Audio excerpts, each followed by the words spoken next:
Strange meteorites have fallen, unleashing alien corruption over the region. With a massive mech as your steed, you compete with the expeditions of other players to accumulate the most money from this phenomenon.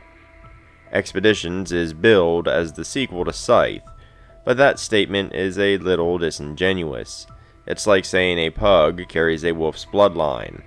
Sure, they share a bit of DNA, but unless you happen to be a carelessly dropped cheese Dorito, I doubt you have much to fear from a pack of adorable flat-faced fur goblins with asthma issues. Scythe is an area control game with a focus on Cold War. Expeditions is very much a combo game in the vein of deck and tableau builders. That's not a bad thing exactly. The world already has Scythe after all, but if you loved Scythe, you won't necessarily enjoy Expeditions and vice versa. It's honestly best to look at them as entirely separate games, despite using the same 1920s diesel punk aesthetic.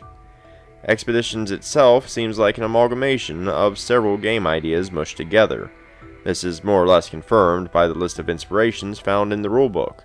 The list includes video games such as Slay the Spire, and deck builders like Clank. For the most part, this melting pot of ideas results in a pretty satisfying game that feels good to play. At the same time, some ingredients smell bitter, and higher player counts leave a foul aftertaste in my mouth. Expeditions features the same diesel punk aesthetic as Scythe, and it looks exceptionally good on both game tiles and cards. Expedition specifically invokes a semi-Lovecraftian atmosphere within the setting, and the artwork reflects it nicely. The large tiles that make up the board are sturdy, the cards are well made, and the nifty little tokens look great. Headlining the box are the large mech miniatures, which, much like Scythe's, look fantastic with great detail.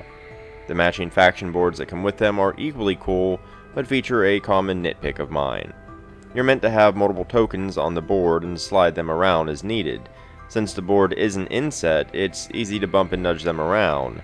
This is doubly true for Expeditions, as you also have to tuck cards under multiple sides of it, making it all too common to accidentally move tokens around.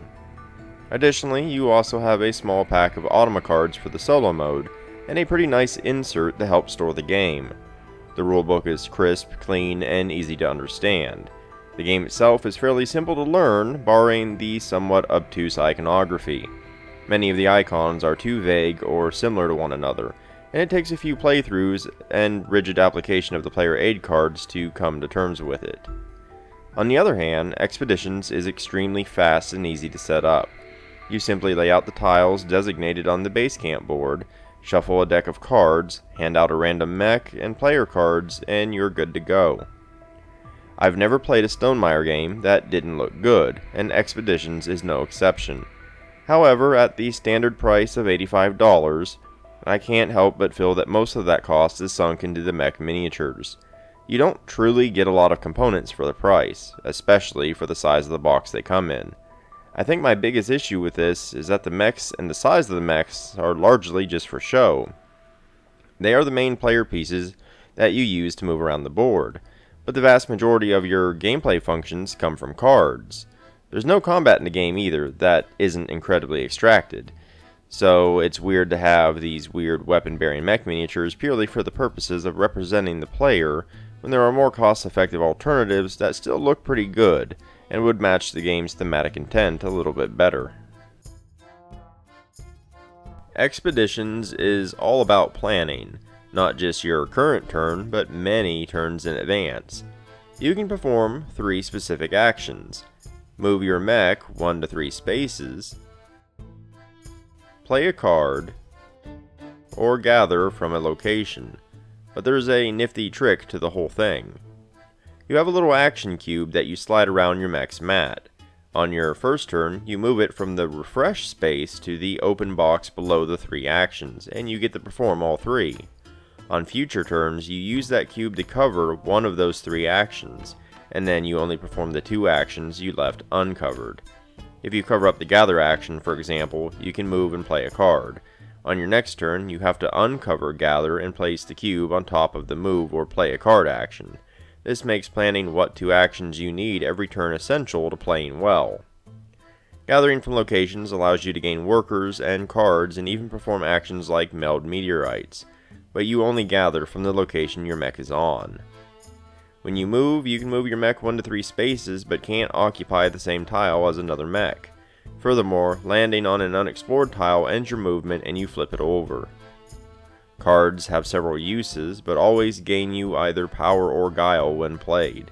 To get the most out of a card, however, you must also play a matching color worker on it when you play it to activate the card's full effect. You start with just 2 cards, a random leader and their pet. The thing is, once played, a card remains in your active area until a rescue effect allows you to retrieve it or you choose to refresh. Refreshing brings all your active cards back to your hand, but that's your entire turn. You move your cube back to the refresh space of your board, and then you can perform all 3 actions on your next turn. A strong part of the expedition strategy is managing to have as few dead turns as possible, and refreshing only when you absolutely need to. The more cards you gather, the more options you have when you need to play a card. However, melding meteorites, upgrading items, and completing quests removes that specific card from your control. Doing so provides benefits, but you have to weigh the pros and cons of when and how you can afford to lose those cards. The way you have to plan your actions, while also factoring in what resources and cards you want, and figuring out how to best utilize those cards, can be headache-inducing, but in a good way. Expeditions always has several gears spinning at once, and when it comes to your turn, individually they're pretty simple. In fact, turns flow relatively fast, and Expeditions isn't that long of a game for its weight. But the way those individual gears interact with the overall machine of the game is a really enjoyable brain burner. The one aspect Expeditions has in common with Scythe is the glory system. The final round begins when any player places their final glory token. You place glory tokens by fulfilling specific objectives, such as completing 4 quests, melding 4 meteorites, having 8 active cards, etc. Glory tokens are also one of the ways you gain extra money at the end of the game, as each one is worth 5. However, that number is modified by the number of quests you have completed. If you've completed 3 or more quests, for example, each glory token is worth 10 instead. Since there are several objectives and you only need 4 of them, you have a lot of agency in how you choose to try and get ahead of the other players. Furthermore, I really like that the act of working toward objectives has tangible benefits beyond simply being an objective. For example, melding meteorites and upgrading items have direct benefits when you perform them, not just for endgame points. However, the best part of the glory system is that while Expeditions is a race to some degree, its win conditions are a bit more nuanced. Outpacing your fellow players in the glory token race has benefits, but it will rarely win you the game alone. That's because Expeditions is largely about combos. Cards have several functions in Expeditions. They all grant you either power or guile when played, but the focal point of cards is the abilities they activate when played with the matching color worker. This is where a lot of combo play can come in, but they can also allow you to perform specific actions. For example, every leader card allows you to solve quests, assuming you have a quest card and your mech is on a numbered tile matching the quest. When the tiles are flipped, you pull corruption tokens from the bag to place on the tile. Corruption blocks a tile's powerful ability, and you keep any corruption tiles you clear for endgame points. Having enough of them is also a glory objective. The only way to clear corruption is to play a card with the Vanquish ability, and then spend the required power or guile for each tile. However, cards also fall into one of 3 types: item, meteorite, and quest, and each one has its own extra benefits that can be used when completed, so to speak. Quests can be completed, meteorites melted, and items upgraded. Doing so removes them from your control, but they give additional benefits that can combo later. For example, you can meld up to 4 meteorites. When a meteorite is melted, it has a meld effect. For example, Leechstone grants you $1 per player when melted. However, when you meld a meteorite, it also activates the meld ability of all your other melted meteorites. So if you already have Leechstone melded, then meld Charterstone, you activate the meld effects of both cards.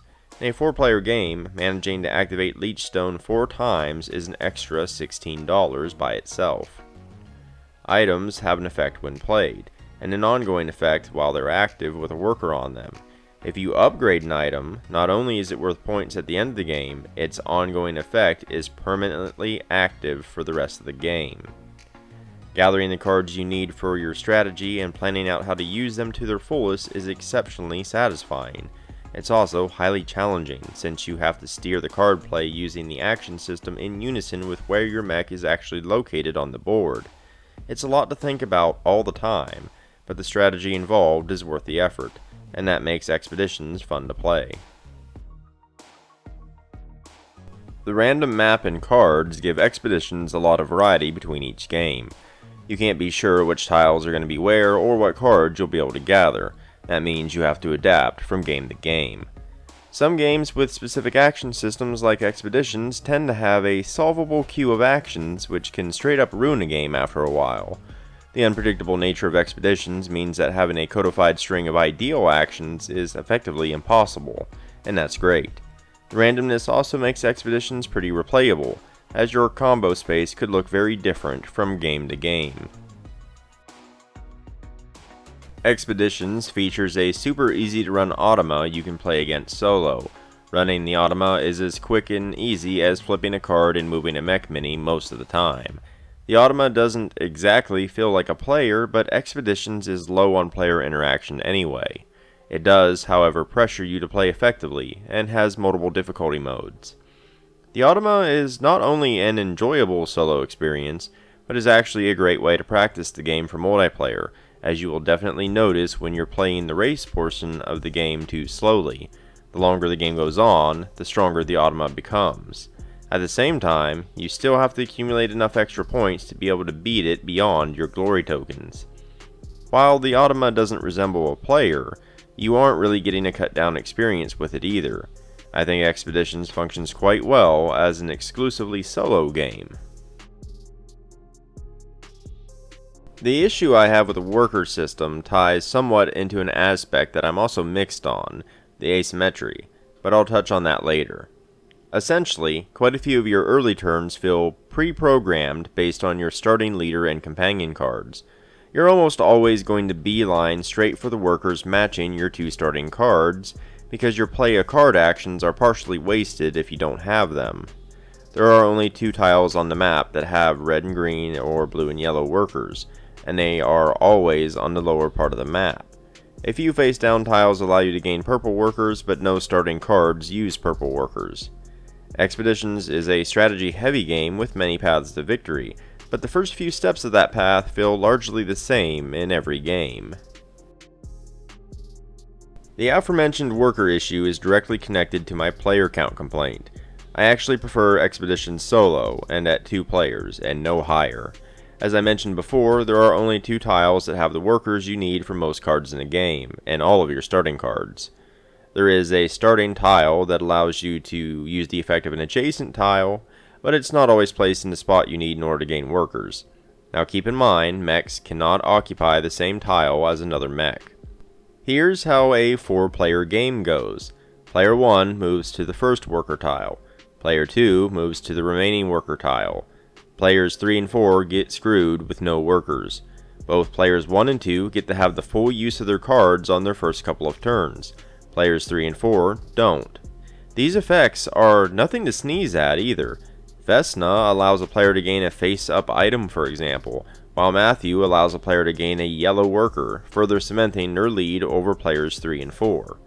Furthermore, it's not uncommon for a player to sit on those tiles for more than one turn, gathering additional workers for future cards they plan to grab. If you go third or beyond in the player order in Expeditions, you start the game on the back foot, and it feels very, very bad.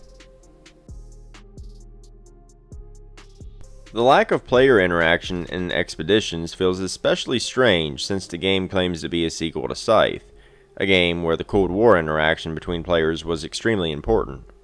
In Expeditions, your only interaction between players is taking cards or tiles they may have wanted, neither of which you're going to do intentionally. A winning strategy isn't going to have room for you to intentionally get in the way of another player. There's simply too much you need to do to waste an action. It's a highly controversial stance, But I firmly believe that the entire concept of multiplayer solitaire is somewhat antithetical to board games as a concept, despite the fact that I do highly enjoy quite a few of them. At the same time, that fact is also one of the reasons the solo mode in Expeditions is so smooth, because you hardly notice the other players at the table anyway. Even so, the fact that there's no conflict at all between players with large weapon-bearing mechs feels strange. That's not to say that all interaction between players in a game needs to involve conflict, but Expeditions doesn't feature any interaction at all. I once again have to mention the weapon-bearing mechs, because combat does sort of exist in the game, if you squint, but it's highly abstracted. You pay power or guile to vanquish corruption and to complete quests. Some quests are concepts, such as clearing out monsters, so in an abstract way, you are fighting. It just isn't particularly interesting in any way. It's just spending resources on a mat, and that's exactly what it feels like. In particular, corruption feels underwhelming. It blocks the usage of a tile ability until it's cleared off of a tile, but that's it. There's no sense of dread or urgency to deal with it at all, beyond the race-like nature of the game. It doesn't have any in-game effect beyond blocking a tile's ability and endgame points. The artwork depicts mutated animals, eldritch beasts, and purple workers who are quite literally possessed. You would think the corruption would have a larger effect on the game, but it's just underwhelming as a whole, at least thematically speaking. I'm a massive fan of asymmetry in games, but games that include it have to walk a fine line. I think Expeditions might have worn steel-toed boots instead of ballet shoes for this particular tightrope walk. Essentially, asymmetry is bad when your starting bonuses propel you too strongly in a single strategic direction, and some of the mechs do exactly that. For example, Odin's Wrath allows you to trash map tokens for power, guile, or money. Every Odin's Wrath player is definitely going to focus on map tokens. The Lumberjack mech makes vanquishing cheaper, so any Lumberjack player is going to focus on vanquishing corruption so that they don't squander their own bonus. Not all mechs fall into that trap. Some of them have powers that are much more open to multiple playstyles, such as Marsh Strider's ability to move up to 4 tiles instead of 3. The saving grace of Expeditions asymmetry is the fact that your random mech is also paired with a random leader and their companion. Every leader can solve quests and every companion can vanquish, but each one also has a unique ability. The combo pairing makes each game at least feel a little bit different, even with the shoehorn decision making like Lumberjack and Odin's Wrath. So I'm largely left with mixed feelings. The asymmetry could certainly be better, but it does manage to make you feel different from other players at the table. Expeditions is a clever game with some seriously brain-burning strategic gameplay. That gameplay is, however, solo-focused, even with other players at the table, as intentional interaction is largely non-existent. This is somewhat funny, because unintentionally blocking another player at the start of the game absolutely ruins player counts higher than 2. The Tableau combo building is still a lot of fun, however, for both 2 players and solo play. I definitely appreciate the many layers of thought that goes into interacting with the game. There is a ton of nuance in maneuvering the action system to get the most out of your cards, while keeping the glory race in mind. Expeditions has its flaws, and I wish some of its thematic elements dug a bit deeper into the gameplay, but the gameplay itself is solid, at least at a lower player count, and its mixture of ideas gives it a pretty unique identity. If you enjoyed this video or found it informative, consider liking and subscribing. It really helps me out a great deal. I've also left links down in the description below, including to my website, where you can find the bulk of my written content, but also to my Patreon, Ko-fi, social media, and more. But in any case, thanks for watching, and until next time.